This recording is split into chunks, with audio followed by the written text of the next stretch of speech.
Everybody, this is Elana from optiontoheal.com, and today I want to talk to you about something that's come up with quite a few of my clients recently.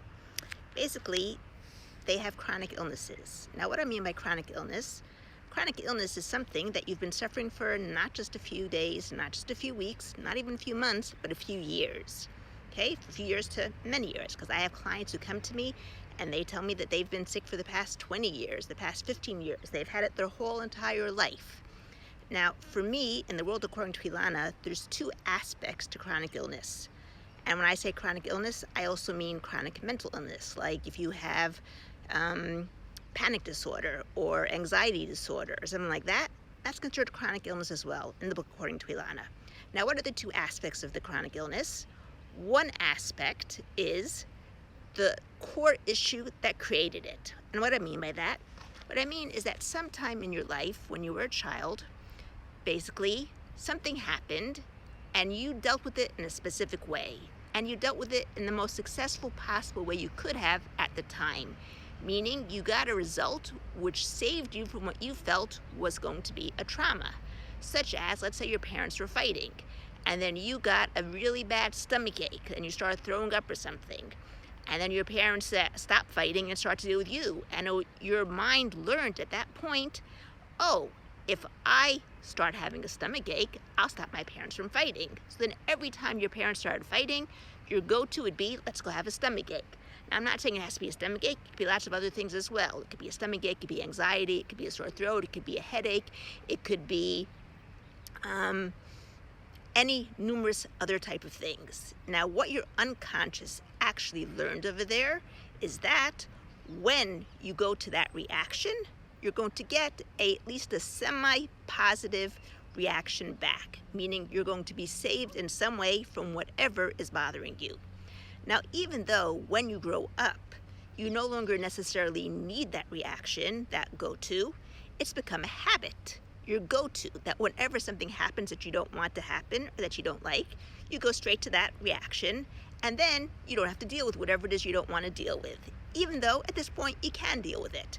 And I have friends who tell me, you don't understand, it's like I have this big pile of dishes and suddenly the anxiety just hits me and I'm totally put out.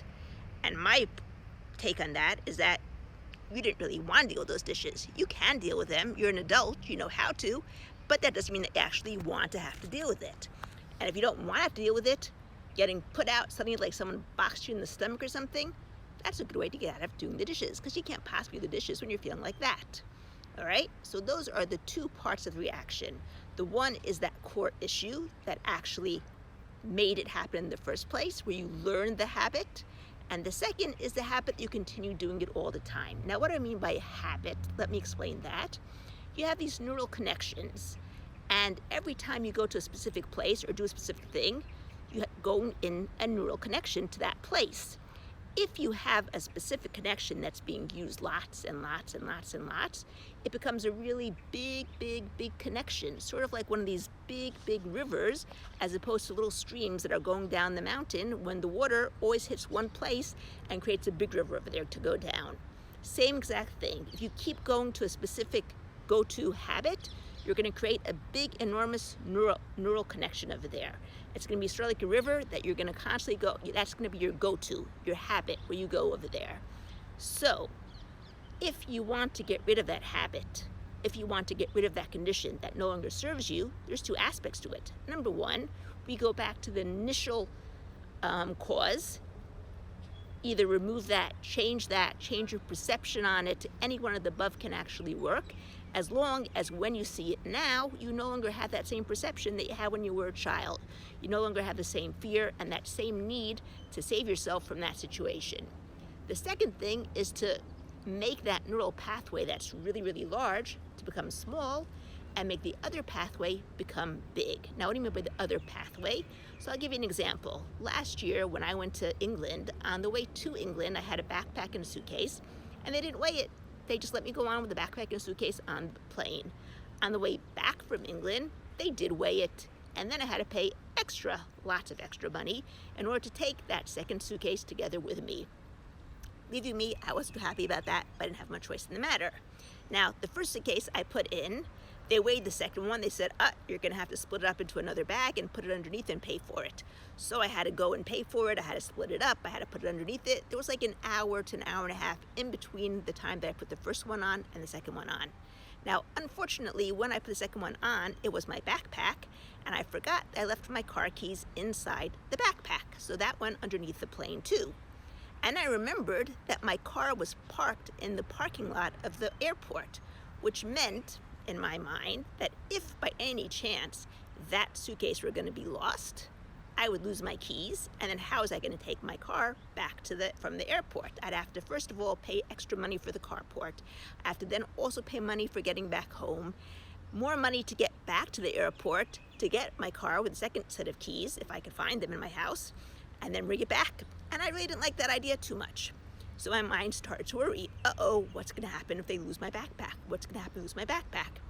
And then I started saying, every time I start going to what's going to happen if I lose my backpack, I would automatically take it to everything's always going my way. What's going to happen? Everything's going my way. What's going to happen to everything's going my way. I kind of created this detour that I could no longer get to what's going to happen if I lose my backpack. It went straight to everything is going my way. Now, by the end of those 4-hour flight, I think it was a 4 or 5 hour flight, I couldn't even go to what if. It went straight to everything is going my way. And even today, there are times during the year that things happen that I don't want to happen. Instead of starting to worry about it, I just have this running mantra in my head: everything is going my way. Everything is going my way. Everything is going my way. Everything is going my way. And if you notice, very often at the end of the videos, I say everything is going my way, everything is going your way, everything is going everybody's way. Now you might wonder, how is that possible? I believe that that higher force, God, source energy, whatever you call it, it really doesn't make a difference. They're all the same thing to me in my world, according to Elana, knows the great big picture. And he creates a situation where everything is going everybody's way. But that doesn't really interest us right now, because from my point of view right now, the only thing I'm trying to say is that I'm creating a new habit of everything is going my way, as opposed to that old habit of what if, which is the bad place. So basically, I changed that habit, my go-to habit. I got out of the habit of being myself, and I created a new habit, which is everything's always going my way. So to recap, all these chronic things that you have, the chronic illness, whether it be mental illness, maybe it be physical illness, you have to, number one, clear out what created it in the first place. And number two, and then on your timeline, change it all. We have techniques to do that. And on the other side, you have to change the habit of being yourself, the habit of doing whatever it is that you were doing beforehand, and create a new habit of what you want to be doing instead. And choose something that's good. It doesn't have to be the mantra of everything's going my way, even though that's an easy one. It could be anything else that you choose. It could be, I'm going to go for a walk, or I'm going to go take a bath, or I'm going to go take a nap, or anything else that works for you. Doesn't make a difference. For me, everything's always going my way worked well, and that's what I continue to use. So if you don't have any questions and you like this video, give a like down below. I appreciate that. And have a great day, evening, morning, night. From Elana Michelson. Remember, everything's always going my way. Everything's always going your way. Everything's always going everybody's way. Take care.